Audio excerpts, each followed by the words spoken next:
pinggir jalan, kencing di pinggir jalan. Itu kalau orang yang senang sama Kunteng. Gubernur Kunteng itu orang yang merakyat, kencing aja di pinggir jalan. Tanahnya kencing aja di pinggir jalan. Betul nggak? Ini orang yang salah paham tentang saya. Saya ini bukan konten kreator sebagaimana orang lain. Saya ini adalah orang yang melakukan kerja sebagai gubernur yang seluruh pekerjaannya direkam. Nutup tambang pekerjaan gubernur, benerin mobil overload ke pekerjaan gubernur, sidak ke perusahaan pekerjaan gubernur, beresin banjir pekerjaan gubernur, beresin anak-anak yang anak-anak istimewa adalah pekerjaan gubernur. Dan itu nggak ada yang dibuat-buat, sengaja pengen viral-viralan, enggak. Ya, kita lakukan sesuatu yang memang tupoksi kita direkam. Untuk apa saya rekam? Karena saya khawatir direkam oleh orang. Kalau direkam oleh orang kayak bapak, direkamnya sepotong. Saya berapa kali akan pernah fitnah kalau saya tidak punya channel YouTube yang utuh. Berapa kali kan suka dipotong-potong, diambil omongan saya sepotong-sepotong. Nah itu nggak bisa. Saya ini adalah gubernur. Nah, orang lain itu memvisualisasikan apa yang dikerjakan tuh bayar.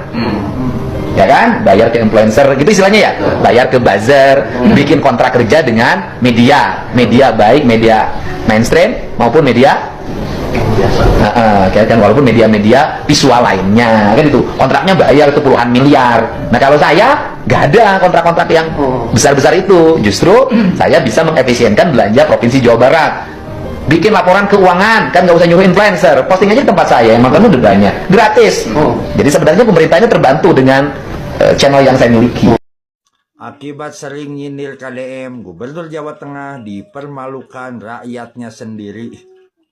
Ceritanya kunjungannya ke pasar di Sragen, Jawa Tengah. Masyarakatnya ditanya, ibu-ibu, kalah ngomongnya, kalau bupati nak tanggepi, kalau gubernur bodo amat. Cek rakyatna ente teh matak ge Pak Ahmad Lutfi tong loba teh nyindir-nyindir gubernur sejenya, tong ngobong nyindir gubernur Jawa Barat, akhirna era anjir ku masyarakat sorangan dikitukeun lah. Tempona komenan-komenan we. Eta lolobana teh urang Jawa Tengah kan nyindiran ka gubernurna sorangan we, da meureun teu karasa ayo pagawean nyindiran gubernur saja nih buat gubernur konten mah geus liar Pak Ahmad Lutfi nya era aja tinggal si ibu Yohanian di era-era tuh nah, menurang era gitu, tapi nyawilujeng we Pak Ahmad Lutfi nya iya videona anjir urang teu kuat yang seri ya. Nek Pak Bupati ditanggepi ya nanti kita laksanakan. Nah Pak Gubernur bodo amat. Gubernur Jawa Tengah, Bapak Lutfi mengakui bahwa Provinsi Jawa Tengah merupakan provinsi termiskin di Jawa. Dan Bapak Lutfi bilang kami bukan Nabi Musa. Salam APBN, ambil positif, buang negatif, tonton videonya sampai habis. Oh ala re, Jawa Tengah itu duet gubernur tuh ya? Gue baru tahu Jawa Tengah punya gubernur. Soalnya selama ini yang gue kontenin cuma gubernur Jakarta, gubernur Jawa Barat, gubernur Jawa Timur, terus yang nongol lagi gubernur Maluku, iya kan? Terus gubernur Banten gitu kan. Jawa Tengah tuh gak pernah ada suaranya, terus ternyata punya gubernur Jawa Tengah. Maaf Pak Lutfi, maaf, hampura, punten ini mas saya benar-benar baru tahu Pak. Kami sudah menjabat sebagai gubernur 70 hari ini tepat. Dan kami bukan Nabi Musa, bisa langsung merubah suatu keadaan. Pak Lutfi ini mohon maaf ya, siapa yang bilang Bapak Nabi Musa Pak? Orang pantas juga Pak, Bapak dikata Nabi, ya kan? Nabi Musa lagi, Nabi Musa mah baik Pak, Nabi Musa mah adil. Masa iya gubernur disamain sama Nabi Pak? Pak Lutfi ini bisa aja. Lagi pula kenapa sih Pak pejabat zaman sekarang bawa-bawa nabi, bawa-bawa malaikat gitu. Sekarang kata Nabi Musa, yang ono dulu dikatain malaikat Jibril api. Lagi pula ya Pak ya, kita itu masyarakat, rakyat juga tahu kalau Pak Lutfi itu bukan Nabi Musa Pak, bukan nabi siapapun, bukan malaikat juga, bukan walid juga Pak. Cuma maksudnya begini loh Pak, kami sebagai warga gitu ya, bukan saya sih, kalau saya warga Jawa Barat gitu ya Pak. Cuman ini mungkin warga Jawa Tengah gitu ya, warga Jawa Tengah itu maunya tuh punya gubernur yang aksi kerja nyatanya itu nyata kelihatan gitu Pak gitu. Jadi bukan kayak mentang-mentang cuman baru 70 hari terus tiba-tiba kita nggak bisa kerja cepat karena kita baru 70 hari, kami bukan Nabi Musa.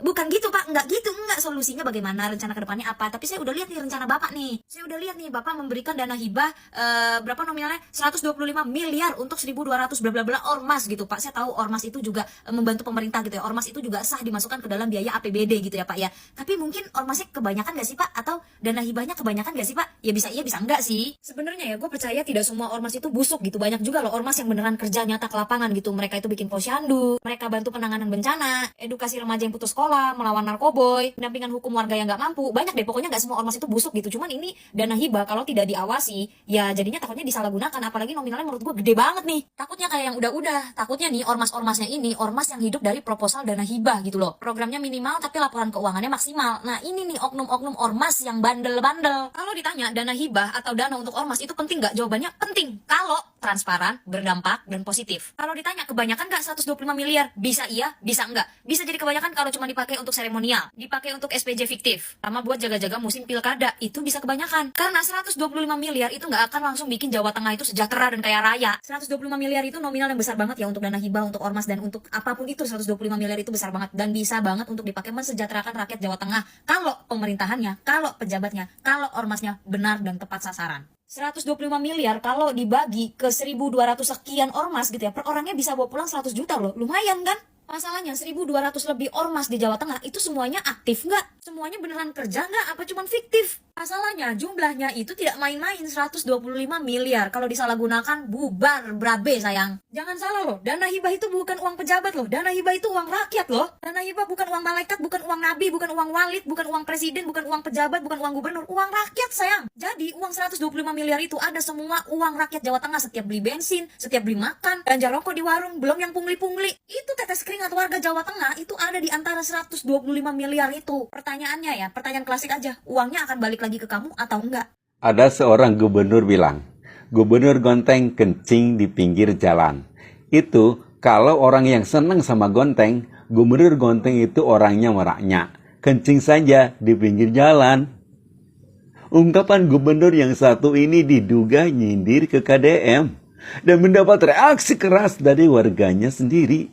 Coba, warganya sendiri kecewa dengan pernyataannya. Dibilang gubernur cuma bisa nyindir, gubernur tambal jalan, gubernur ngonten gak laku, bahkan sampai ada warganya sendiri yang merasa malu terhadap perilaku gubernurnya. Ini namanya senjata makan tuan, cok. Mulutmu harimaumu, nerekam ke diri sendiri. Apalagi gubernur ini nyindir ke KDM untuk yang kedua kalinya. Kenapa gubernur sebaik KDM banyak yang nyerang? Ini bukti di negeri ini belum siap menerima pemimpin yang bersih, jujur, dan mencintai rakyatnya. Bukankah begitu? Oh, ini beli, wes gratis. Hari ini saya ketemu orang miskin. Halo guys. Halo guys. Gimana rasanya menjilat ludah sendiri, ha? Sekarang konten juga lo ya. Makanya mulutmu itu disekolahin. Gak usah nyinyirin orang terus. Sekarang lu ngonten juga lo. Sekarang ikut-ikutan KDM lu ngonten juga lo. Dan tetap gak bakal dapat simpati rakyat. Kamu gak bisa kerja kok. Ngomong aja lu. Orang aku banget. Karena aku orang aku banget. Sekarang ngonten lo ikut-ikutan KDM. Gimana rasanya, ha? Enak ya jilat ludah sendiri ya? Alah, matamu. Lutfi itu kan biasa pakai seragam, sedangkan Kang Deddy biasa berbaur dengan warga. Jadi gaya kebijakannya pun pasti beda. Apa yang dilakukan oleh Kang Deddy belum tentu bisa dilakukan oleh Pak Lutfi. Pak Lutfi basicnya polisi, terbiasa dengan hal yang formal. Sedangkan Kang Deddy informal, santai, bebas formalitas. Coba saja, Pak Lutfi bakal canggung kalau misalnya mau peluk-pelukan sama Nini Peyot.